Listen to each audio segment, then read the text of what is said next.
Tuhan, pada waktu pagi Engkau mendengar seruanku. Pada waktu pagi aku mengatur persembahan bagimu, dan aku menunggu-nunggu. Amin. Salam sejahtera di dalam cinta kasih daripada Bapa kita Tuhan Yesus Kristus.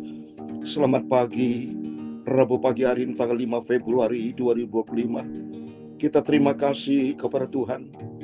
Kalau Tuhan sudah jaga, lindungi setiap Bapak Ibu bisa tidur dengan nyenyak. Kita bisa sehat pada waktu pagi ini, anugerah Tuhan. Sebelum kita beraktivitas, mari kata firman Tuhan di dalam Mazmur pasal 5 ayat keempat.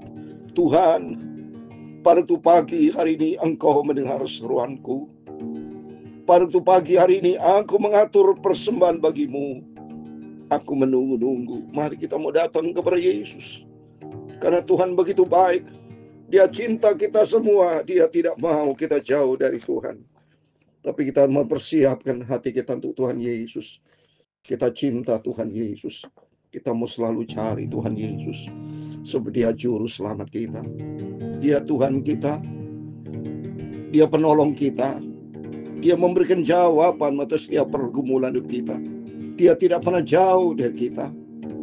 Biarpun kita jauh, seringkali kita mengkhianati Tuhan.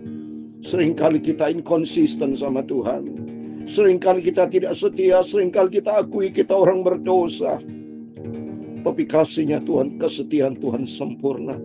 Dia selalu buka jalan. Dia selalu membuka tangannya. Dia selalu akan menolong, menanti asal kita mau kembali sama Tuhan Yesus. Seperti dalam pujian, saya Pastor Yakub Rahmat akan menyanyikan pujian, Tuhan Yesus selalu ampuni. Karena kita mau baca firman Tuhan pada pagi hari ini, kejahatan yang dilakukan Raja Ahab bersama istrinya yang bersekongkol untuk membunuh Nabot, pemilik kebun anggur di Yesreel. Jahat begitu, manusia begitu jahat. Banyak hati-hati licik yang dilakukan manusia. Tapi Tuhan begitu baik. Seberapa dosa kita, asal kita mau kembali bertobat sama Tuhan, Tuhan pasti ampuni. Tuhan selalu ampuni. Amin, haleluya. Dan lupakan yang sudah, amin, haleluya. Dia takkan ingat salahmu, amin, haleluya. Tuhan Yesus selalu ampuni, asal kita mau kembali bertobat. Tuhan Yesus selalu membuka tangan, amin, haleluya. Memberikan kesempatan buat kita semua, amin, haleluya. Asal kita mau kembali bertobat kepada-Nya, amin, haleluya. Tuhan Yesus selalu ampuni, amin, haleluya. Dalam surat 1 Yohanes pasal yang pertama ayat yang ke-9, demikianlah firman Tuhan, amin, haleluya. Jika kita mengaku dosa kita, maka Ia adalah setia dan adil, sehingga Ia akan mengampuni segala dosa kita dan menyucikan kita dari segala kejahatan. Mari kita semua pagi ini datang berlutut kepada Tuhan Yesus. Kita berdoa dan membaca firman Tuhan, amin, haleluya. Katakanlah kepada Yesus, Tuhan, aku orang berdosa, tidak ada arti apa-apa, tapi karena kasih-Mu yang besar, amin, haleluya.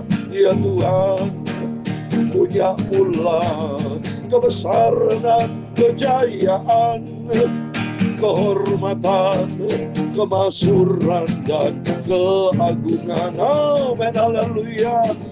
Ya segala-galanya yang ada di langit dan di bumi, ya Tuhan, punya-Mu lah kerajaan, Dan Engkau yang tertinggi itu melebihi segala-galanya sebagai kepala.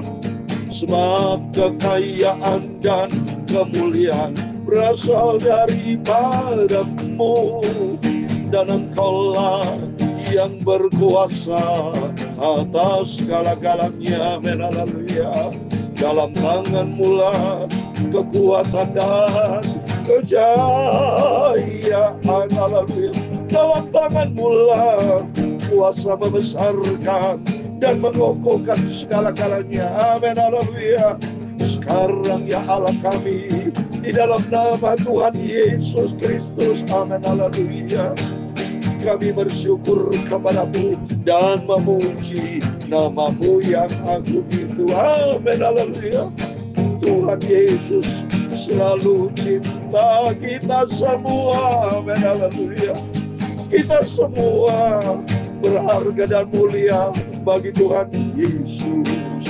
Amin, haleluya. Bapa, pagi ini kami membaca firman-Mu, Bapa. Sucikan mulutku, sucikan pikiranku, sucikan hatiku, Bapa. Ampunilah semua dosa, salahku. Tuhan Yesus, selalu ampuni dosaku.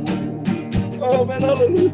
Tuhan Yesus, sucikanlah hidupku. Amin.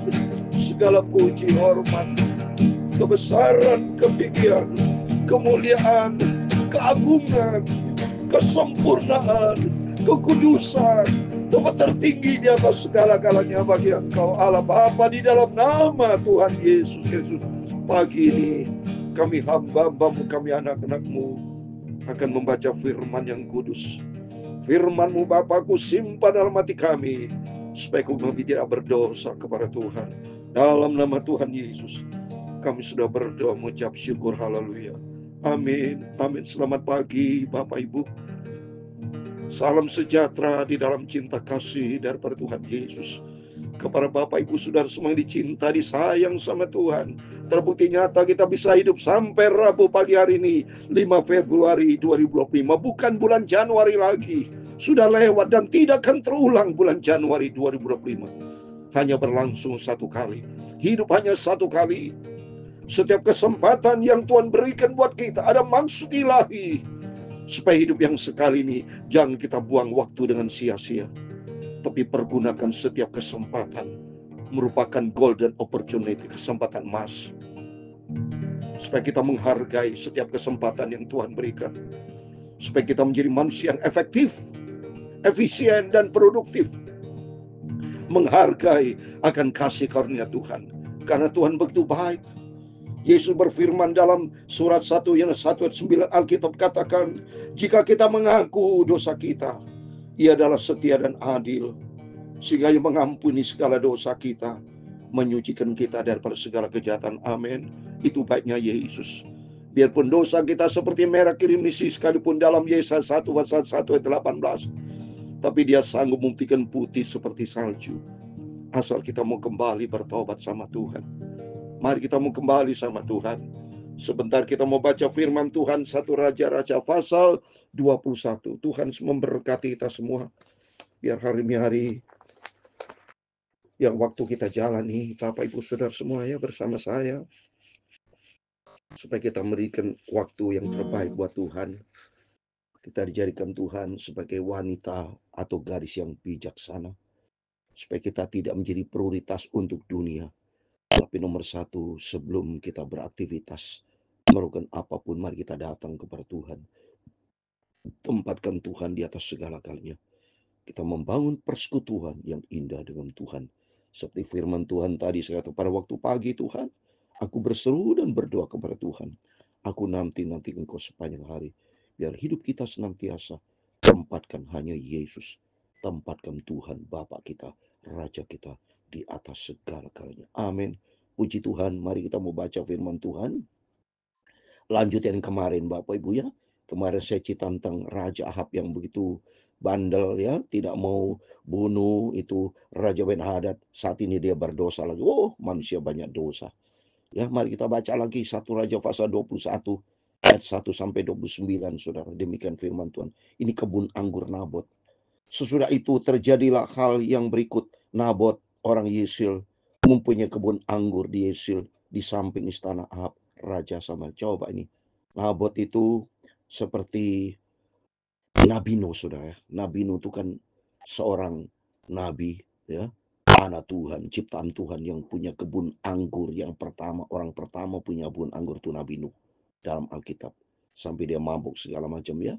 Nah, ini Nabot juga sama, dia punya kebun anggur, ya. Dia namanya berdekatan dengan istana raja Israel bagian utara. Ibu kotanya Samaria. Tapi kalau raja Israel bagian selatan, ya, itu ibu kotanya Yerusalem. Ya, nanti kita baca seperti yang waktu yang lalu anak daripada Salomo Rehabeam, ya. Tapi kalau Rehabeam itu bagian utara. Tapi Rehabeam ibu kotanya Yerusalem. Dan nanti kita baca firman Tuhan berikutnya, oleh karena itu supaya Bapak Ibu mengerti kan firman Tuhan, rajin baca Alkitab. Dengar firman Tuhan baik-baik supaya kita betul-betul menjadi anak Tuhan yang berkualitas, ya. Mengerti akan firman Tuhan dan kita menjadi pelaku firman Tuhan, ya. Berkatalah Ahab kepada Nabot, berikanlah kepadaku kebun anggurmu itu, supaya kujadikan kebun anggur sayur, sebab letaknya dekat rumahku. Aku akan memberikan kepadamu kebun anggur yang lebih baik daripada itu sebagai gantinya. Atau jikalau engkau lebih suka, aku akan membayar harganya kepadamu dengan uang. Coba ini, Saudara, ya. Rencana dari Al-Jahab ini, dasar Rajab itu serakah, greedy, Saudara, ya. Jadi dia sini seorang raja, ya, jangan peres-peres rakyat sebetulnya. Tapi dia mau ambil semua, itulah sifat manusia yang tidak pernah puas, ya. Nabot punya kebun mau diambil, semua diambil, ya. Itu juga Bukit Zaitun, kalau sudah pergi saat dulu gereja rumah Tuhan. Tapi akhirnya sekarang dia diambil oleh pihak lain, saya nggak mau sebut namanya, ya. Semua manusia itu serakah, semua mau diambil, Coba nih, sama Raja Apin. Terus berikutnya lihat ini. Jawab Nabot kepada Ahab, kiranya Tuhan menghindarkan aku daripada memberikan milik pusaka nenek moyangku kepadamu. Jadi tentu tidak setuju lah, Saudara. Tidak maulah Nabot, Saudara, mau ambil seenaknya, ya. Nabot yang punya, ya. Nah, tapi apa jawab Raja Ahab? Coba disuruh. Lalu masuklah Ahab ke dalam istananya dengan kesal hati dan gusar karena perkataan ini katakan Nabot orang Israel itu kepadanya. Tidak akan kuberikan kepadamu milik pusaka nenek moyangku. Jangan-jangan ini dari keluarga Nuh, Saudara. Jangan-jangan, ya. Nah, diulang nenek moyangku. Ya, ceritanya kan Nuh juga orang pertama yang punya kebun anggur itu. Sampai Nuh mabuk gitu, ya. Sampai si Ham itu, ya, itu peristiwa yang lalu. Mabuk terus telanjang, dan Ham itu dia justru jahat yang ngomong kepada saudara-saudara Yafet. Ya, makanya dapat kutukan. Ini jangan-jangan ini Nabot ini jadi nenek moyangku, milik pusaka nenek moyangku. Maka berbaring ia di tempat tidurnya dan menungkep mukanya dan tidak mau makan. Wah, ini dasar orang serakah kayak gini, Saudara. Raja Ahab stres karena apa? Karena Nabot tidak mau kasih. Berarti sifat ini sifat serakah, sifat greedy, sifat yang tidak baik, Saudara. Sama dengan kehidupan kita, jangan sampai punya sifat serakah, ya. Mau memiliki barang orang lain tidak boleh, Saudara. Kita punya hati harus baik, ya. Kalau sudah kepengen, minta sama Tuhan, bukan dengan cara yang nggak benar, Saudara. Lihat nih cara nggak benar. Mari kita baca, ya. Ayat kelima. Lalu datang Isabel istrinya dan berkata kepadanya, apa sebabnya hatimu kesal sehingga engkau tidak makan? Wah, istrinya Rajab itu lihat ini pastinya. Kenapa kok suamiku Rajab ini kesal, mukanya muram, nggak mau makan. Terus apa berikutnya, Saudara? Lalu jawabnya kepadanya, sebab aku telah berkata kepada Nabot orang Israel itu, berikanlah kepadaku kebun anggurmu dengan bayaran uang, atau jika engkau lebih suka, aku akan memberikan kebun anggur kepadamu sebagai gantinya. Tapi saatnya tidak akan kuberikan kepadamu kebun anggur itu. Dia cerita, Saudara, jawab kepada Isabel istrinya. Terus apa jawab istrinya? Ayat ke-7. Kata Isabel istrinya kepadanya, bukankah engkau sekarang yang memegang kuasa raja atas Israel? Bangunlah, makanlah, dan biarlah hatimu gembira. Aku akan memberikan kepadamu kebun anggur Nabot orang Israel. Wah, sombong, Saudara. Isabel sombong. Ya, jadi nasihat yang nggak benar, Saudara, ya, kepada Rajab. Dia dengan gerakan otoriter, mentang-mentang dia raja, Itu di dalam kuasamu. Udah makan aja, senang-senang. Nanti dia bertindak nih, Isabel sombong istri raja, saudara. Ya. Kemudian ia menulis surat atas nama Ahab, meteraikannya dengan materai raja, lalu mengirim surat itu kepada tua-tua dan pemuka-pemuka yang diam sekota dengan Nabot. Wah, dia gunakan kekuasaan otoriter dan kekuasaan yang sombong, ya, arogansi karena mentang dia raja. Selain hanya dia bertindak sewenang-wenang, ya. Tapi Tuhan lihat dari sorga loh, saudara. Apa perbuatan manusia? Mata Tuhan ada di segala tempat. Ya, dalam surat itu ditulisnya demikian, maklum karena puasa. Dan saudara Nabot duduk paling depan di antara ayat. Wah, dia bikin surat kuasa, saudara. Surat otoriter, saudara, ya. Seenaknya dia. Dasar dia mau ngambil kebun anggur. Terus apa perbuatan? Mari kita baca berikutnya, saudara. Supaya kita paham di sini, ya. Suruh jugalah 2 orang dursila duduk menghadapannya. Dan mereka harus naik saksi terhadap dia dengan mengatakan, engkau telah mengutuk Allah dan Raja. Sudah itu bawalah dia keluar dan lemparlah dengan batu sampai wajah, sudah. Dia bertindak sewenang akan membunuh Nabot untuk merebut kebun anggur. So. Ini Ahab dan Isabel sama dengan Ananias Sapphira, punya hati jahat suami istri ini di hadapan Tuhan. Takut kita, saudara. Jangan punya hati jahat. Kita di sini kita belajar, takutlah kepada Tuhan. Milikilah hati yang baik. Jangan punya sifat iri hati, sifat tamak, greedy. Tidak boleh, saudara. Ya, mari kita di sini bisa belajar, milikilah hati yang baik di hadapan Tuhan. Orang-orang sekotanya, yakni tua-tua dan pemuka-pemuka yang diam di kota itu melakukan seperti yang diperintahkan Yezebel kepada mereka, seperti yang tertulis dalam surat kirimannya kepada mereka. Mereka memaklumkan puasa dan menyuruh Nabot duduk paling depan di antara rakyatnya. Kemudian datanglah 2 orang, yakni orang-orang dursila itu, lalu duduk menghadap Nabot. Orang-orang dursila itu naik saksi terhadap Nabot di depan rakyat. Katanya, Nabot telah mengutuk Allah dan Raja. Sudah itu mereka membawa dia ke luar kota, lalu melempari dia dengan batu sampai mati. Nah, ini pertindak jahat, saudara. Jadi gara-gara dia ingin iri hati, dia ngambil kebun anggur Nabot, Ahab dan istrinya bertindak sewenang-wenang. Dia bunuh, dia memperalat dengan surat kewenangan surat itu, saudara, ya. Dan bersama orang-orang dursila itu membunuh Nabot sampai mati. Ayat 14, setelah itu mereka menyuruh orang kepada Isabel mengatakan, Nabot sudah dilempari sampai mati. Segera sudah Isabel mendengar bahwa Nabot sudah dilempari sampai mati. Berkata Isabel kepada, bangunlah, ambillah kebun anggur Nabot orang Israel itu menjadi milikmu. Karena Nabot yang menolak memberikannya kepadamu dengan bayaran uang sudah tidak hidup lagi. Ia sudah mati. Wah, sewenang-wenang, saudara. Dia bunuh itu Nabot. Aduh, tapi Tuhan gak dari surga. Lihat, saudara. Lihat, ini bukti nyata. Dengan baca firman Alkitab, lihat manusia banyak jahat. Punya rencana jahat. Diizinkan sama Tuhan terjadi supaya kita bisa lihat inilah kejahatan manusia. Tapi ada konsekuensi hukum. Ada hukum tabur Tuhan. Mari kita berikutnya, saudara. Sesudah Ahab mendengar bahwa Nabot sudah mati, ia bangun dan pergi kebun anggur Nabot orang Israel itu untuk mengambil kebun anggur menjadi diambil, saudara. Tapi datanglah firman Tuhan kepada Elia orang Tisbe. Ini, saudara. Datang firman Tuhan melalui hambanya Elia. 18.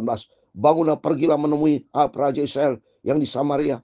Ialah telah pergi kebun anggur Nabot untuk mengambil kebun itu menjadi miliknya. Katakan kepadanya, demikian beginilah firman Tuhan, engkau telah membunuh serta merampas juga. Katakan pula kepadanya, beginilah firman Tuhan, di tempat anjing telah menjilat darah Nabot, di situ juga anjing akan menjilat darahmu. Nah, ini saudara, ini hukuman Tuhan, ini lihat nanti saudara, akan terjadi, saudara. Ya, jadi akan mati Nabot itu, akan mati nanti Ahab itu dengan istrinya. Di itu juga anjing akan menjilat darahnya. Kata Ahab kepada Elia, sekarang engkau mendapat aku, hai musuhku. Jawabnya, memang sekarang aku mendapat engkau, karena engkau sudah memperbudak diri dengan melakukan apa yang jadi mata Tuhan. Dijawab oleh Nabi Elia, sudah berbuat jahat di depan Tuhan. Sesungguhnya aku akan mendatangkan malapetaka kepadamu.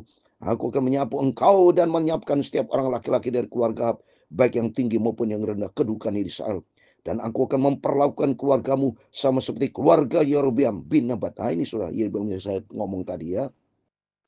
Dan seperti keluarga Baesa bin Haya, oleh karena engkau menimbulkan sakit hatiku, dan oleh karena engkau mengakibatkan orang Israel berbuat dosa. Juga mengenai Isabel, Tuhan telah berfirman, anjing akan memakan Isabel di tembok luar itu. Sama, so. Jadi Isabel istrinya Rajab nanti akan mati, sudah hukuman Tuhan. Ya, seperti darah dimakan anjing, dia bilang, coba nanti ini buatan oleh Nabi Elia. Lihat, pasti akan terjadi, saudara. Ya, akan terjadi. Hukum tabur tuai. Ya. Oleh itu di sini kita bisa belajar, jangan main-main dengan dosa, jangan mempermainkan Tuhan. Lebih bagus kita hidup benar di hadapan Tuhan. Jangan ngawur, ini ngawur. Ini contoh dalam Alkitab ya. Suami istri yang hidupnya tidak takut akan Tuhan. Demi uang, demi masalah materi, perbuatan jahat dilakukan sewenang-wenang, ya, jahat di mata Tuhan. Siapa dari keluarga Ahab yang mati di kota akan dimakan anjing, dan yang mati di padang akan dimakan burung di udara.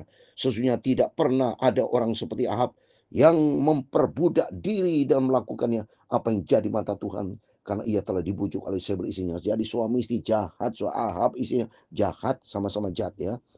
Ayat 26, bahkan ia telah berlaku sangat keji dengan mengikuti berhala-berhala, tepat seperti yang dilakukannya oleh orang Amori yang telah dihalau Tuhan dari depan orang. Jadi perbuatan jahat, selain dia membunuh jahat, dia juga membunuh, dia juga jahat menyembah patung, berbikin berhala-berhala. Jadi sama Tuhan ini katakan berzina, saudara. Ya, berbuat jangan berzina. Berzina artinya bukan perbuatan fisik, berzina dengan perempuan. Dia bikin berhala. Kita juga kalau bikin berhala patung itu berzina secara rohani dengan Tuhan. Kita takut sama Tuhan. Ini dosanya dua. Dia jahat membunuh orang, juga jahat depan Tuhan. Dia mengikuti berhala-berhala, ya, seperti yang dilakukan oleh orang Muri. Segera sudah Ahab, 27. Mendengar perkataan, ia mengoyakkan pakaiannya, mengenakannya kain kabung pada tubuhnya, dan berpuasa. Bahkan ia tidur dengan memakai kain kabung dan berjalan dengan langkah lamban. Nah, ini saudara. Titik balik, dia menyesal. Saya yakin dia minta ampun sama Tuhan. Karena dia berpuasa, tidak mau makan. Dia buka baju kerajaannya. Dikatakan dengan memakai kain kabung dan berjalan. Dilihat sama Tuhan. Ini baiknya Tuhan, saudara. Ini orang kalau udah jahat, dosa, dan bertobat, minta ampun. Saya yakin dia minta ampun sama Tuhan. Terus apa jawabnya, saudara? Lalu datang firman Tuhan kepada Elia, orang Tisbe itu. Sudahkah kau lihat bahwa Ahab merendahkan diri di hadapanku? Oleh karena ia telah merendahkan diri di hadapanku, maka aku tidak akan mendatangkan malapetaka di dalam zamannya. Barulah dalam zaman anaknya, aku akan mendatangkan malapetaka atas keluarganya. Nah, ini saudara, betapa baiknya Tuhan. Jadi dua di sisi, saudara. Jangan sobat saya salah paham. Perbuatan jahat tetap jahat itu di hadapan Tuhan. Jangan ditiru. Persoalan Yesus baik itu sifat daripada Tuhan. Supaya dengan tujuan kita memiliki Bapa kita yang sangat baik. Tapi kita tidak boleh berbuat jahat. Itu harus didengar saya. Persoalan Tuhan punya sifat baik itu, Tuhan memang baik, sangat baik, sangat baik. Tapi bukan berarti kita menyalahgunakan kebaikan Tuhan. Baca Galatia ayat 7. Jangan sesat.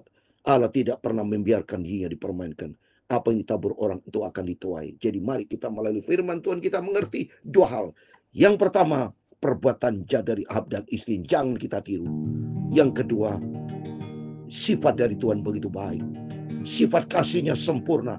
Asal kita mau kembali sama Tuhan, bertobat, minta ampun sama Tuhan, Tuhan ampuni. Sampai Tuhan berkata tadi, sudahkah kau lihat Ahab merendahkan diri depan Tuhan, sehingga Tuhan tidak jadi menantangkan malapetaka langsung, tidak langsung, tapi nanti. Tapi ada hukum tabur tuai. Nanti ada pasti ada hukuman. Tapi Tuhan itu begitu baik, tidak langsung dihukum, tapi nanti ada waktunya Tuhan. Yang penting kita mari, kita mau terus kembali sama Tuhan. Berhenti berbuat jahat, berhenti berbuat dosa. Kita minta ampun sama Tuhan, kembali ke jalan yang benar. Saya yakin. Tapi berikutnya nanti kita lihat, besok kita baca kembali. Maka ini pentingnya kita baca firman Tuhan, supaya kita makin mengerti isilah hidup kita dengan kebenaran firman Tuhan. Supaya kita tidak menyimpang ke sana dan kemari, tidak menyimpang ke jalan yang salah.